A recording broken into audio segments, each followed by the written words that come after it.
출애굽기는 두 부분으로 나눌 수 있습니다. 앞부분은 모세가 이스라엘 백성을 이끌고 애굽을 떠나는 이야기입니다. 뒷부분은 십계명과 성막에 관한 이야기입니다. 이 두 이야기 사이에 시내산 근처에서 벌어지는 이야기가 나오지요. 유명한 이야기죠. 출애굽 이야기는 창세기에서 이어지는 이야기예요. 창세기에선 아브라함의 자손을 통해 모든 사람에게 복을 주시겠다고 약속하셨어요. 창세기는 아브라함의 후손들이 애굽에서 살게 되는 이야기로 끝나지요. 이제 그 후 400년이 흘러서 아브라함의 후손들은 아이를 많이 낳아 큰 민족이 되었어요.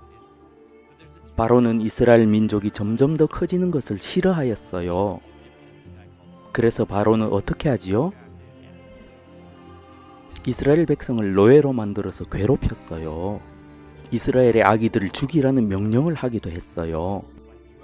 참 나쁜 왕이지요. 한 이스라엘 여인은 사랑하는 아기를 살리기로 하였어요. 아가를 강에 띄어보내 누군가 건져주기만을 바랐어요. 기적이 일어났어요. 마치 하나님이 하신 일 같았어요.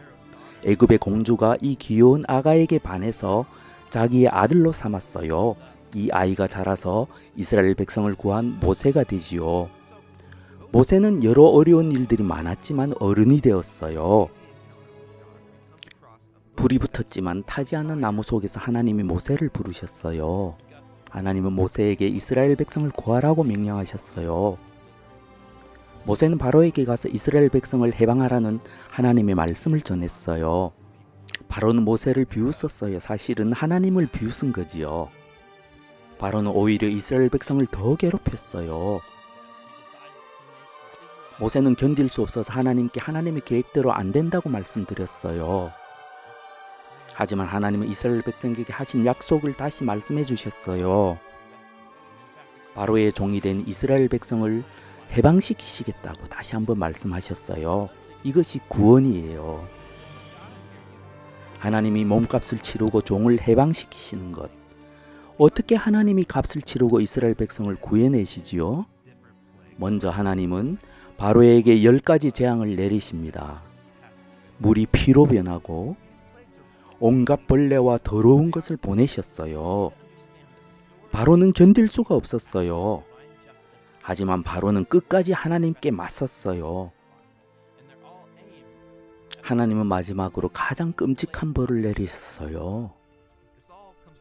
애굽에 있는 사람과 동물의 첫 아기를 모두 죽이셨어요. 하지만 이것은 하나님의 일을 방해하는 사람에 대한 심판이고 하나님의 백성을 구하시기 위한 사랑이기도 하지요. 하나님은 특별히 이 일은 자세히 설명해 주세요. 출애굽기 12장, 13장에 나오는 양고기 바베큐 이야기지요. 양을 잡아서 온 가족이 먹고 그 양의 피를 집의 문틀에 바르라고 명령하셨어요. 양을 잡아 문의 틀에 묻힌 집의 아이들은 아무도 죽지 않았어요. 그 집안에서 양고기와 빵을 먹는 가족들은 아무도 죽지 않았어요. 이것을 기념하는 절기가 유월절이에요. 하나님은 하나님에 대항하는 사람들을 심판하시고 하나님의 백성에게는 사랑과 자비를 보여주세요.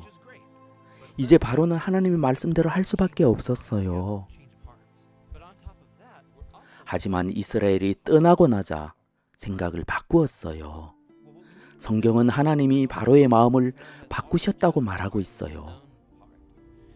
여기서 중요한 것은 바로는 끝까지 하나님에게 대항을 했고 이제 이스라엘 백성은 더 위험해졌다는 사실이지요.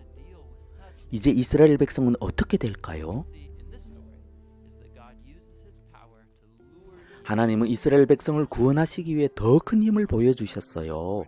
이스라엘 백성은 바다를 걸어서 건너고 추격하던 바로의 군대는 모두 죽고 말았어요. 여기에서 유명한 찬양이 나오지요. 이스라엘 백성은 기뻐서 자신들을 구원한 하나님을 마음껏 찬양해요. 얼마나 기뻤겠어요.